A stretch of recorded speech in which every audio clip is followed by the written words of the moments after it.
Hey there, my friends. How you doing today? Hope everybody's week is off to a good start. This is going to be a very good week because we're getting some a little bit cooler temps at night starting tonight, I believe. Now, nothing crazy yet. It is still September in South Alabama, but we're going down to 60, maybe upper 50s, so that is a good thing. I am really looking forward to some cooler temps coming along. But today I wanted to just kind of talk about my best advice after 10 years on a mostly raw vegan diet. I'm just going to kind of share some generalities of things I've learned, mostly on the process of doing it, not on particulars like you must eat this much of this every day or this much of that. Not that, but anyhow. And this is just my opinion, and a lot of times I'll talk about my best advice and I'll think of something 2 months from now and I might have another video where I throw that in. So one thing I like about my process, and this isn't tooting my own horn because it's just like a process, it's not rocket science, it's not my keen intellect, but I'm a seeker. I'm open-minded to things. I have an open mind and I accept new information. And when new information comes in, I really try to process that. I don't join a team. I'm not a team person. I don't like anything I'm doing. I don't, and I see this in life just with different interests. Whatever interest it is, people like to join a team, and then you tend to take on the thoughts of the team members, and you tend to put your brain on vacation or just on listen to the other guy and do what they do mode. I'm not like that. I'm a seeker, and I've always been seeking for this past 10 years, always, tweaking a little bit here and there, and hey, it's worked for me so far. I feel good. I mean, that's the only way I know how to say. I've got good digestion. I feel good. I got lots of energy, but the next one is another generality, and I preach it all the time. Like I say, I'm one of those coaches that just tries to coach the fundamentals. Variety. I've always been about the variety, but I got even way more into the variety part of it and kind of looking at it from that aspect when I started really focusing on gut health and like really trying to make my gut biome as strong as it could be. And that's when I started doing the little tricks and stuff. I've probably mentioned it here before, where I keep these little containers of different things I can put on my salads.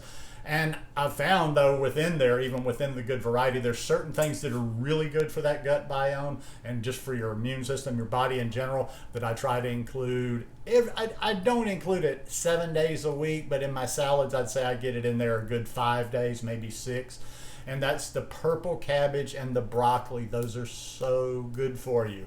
I put those in my salads, but I try to get different colors in there because I think that's just basically what we need to be doing, eating the rainbow.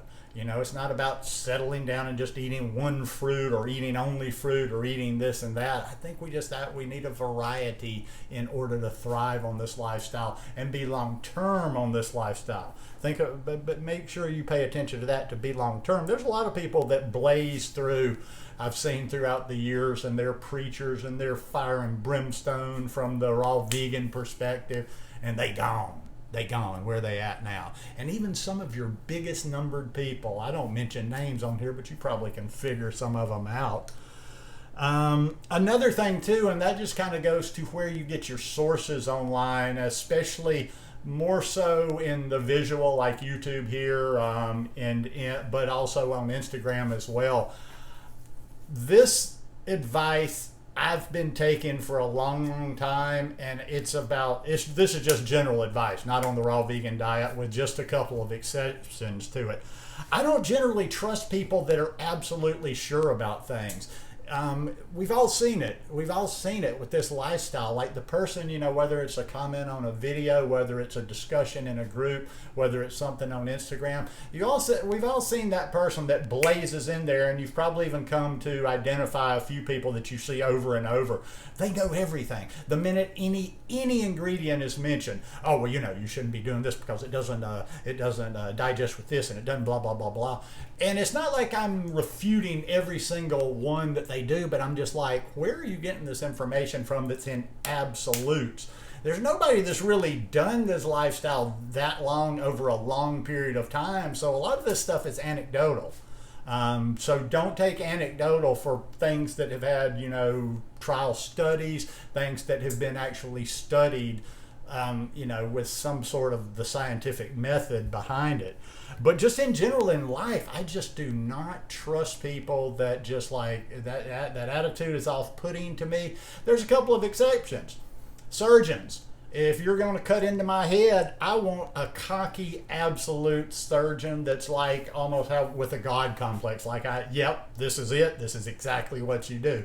Same thing with my lawyer. If I'm in trouble, I want somebody that is sure about what they're doing. But in general, most things in life, like my eyebrow goes up. I'm a real suspect of those people. Which just brings you in, which kind of brings me into the next point, because a lot of these people are like that. Beware the gurus. Beware the raw vegan gurus. Beware the plant-based gurus in general.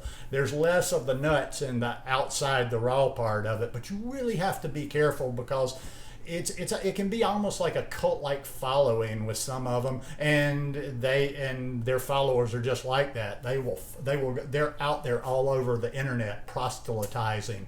It's almost like a religion. Like they're out there actively in other groups on other people's pages preaching the gospel of this particular guru.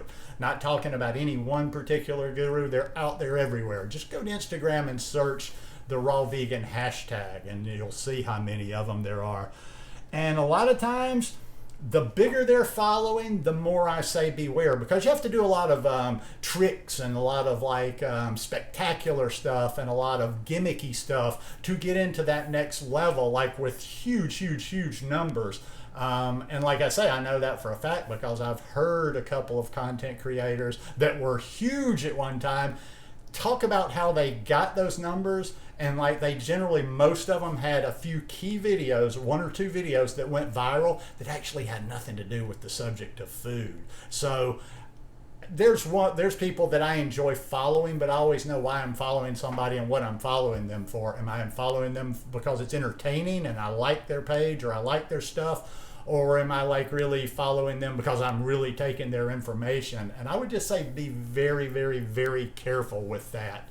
I tend to find some people out there where I get, I tend to latch onto them for a while, follow their content, maybe even watch their YouTube channels, are the people that are kind of in that mid-range. They're not like a super tiny channel or whatever. They're not up in the, next level, but they're just kind of in that comfortable size.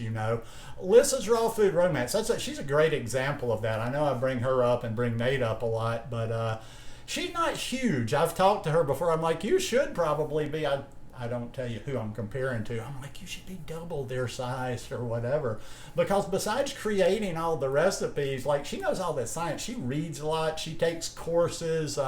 She can verbalize. We eat a lot the same, even though it doesn't look exactly the same. But she can just get into it and talk about the whys and all the science and this and that. Whereas my old booze-addled brain can't quite do that. So there are some really good sources out there where you can get some really good information. Another one too that you've heard me mention over and over is I probably have gotten my best information on a plant-based diet from non-raw people. Now what I do is I just use that information and adapt it to how I'm doing a raw vegan lifestyle, but they're putting out more nutritious advice. They're putting out things that are of interest to me.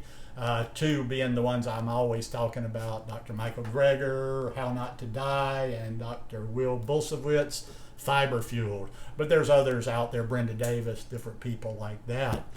And I'll finish with the recipes, like I say, and I'll adjust this a little bit. Sometimes I talk about the recipes and I say, stop chasing the recipes. Well, I don't need to be telling you what to do. If you want to chase recipes, chase recipes. It's kind of like I do realize, like just because it's not my approach, nothing wrong with it.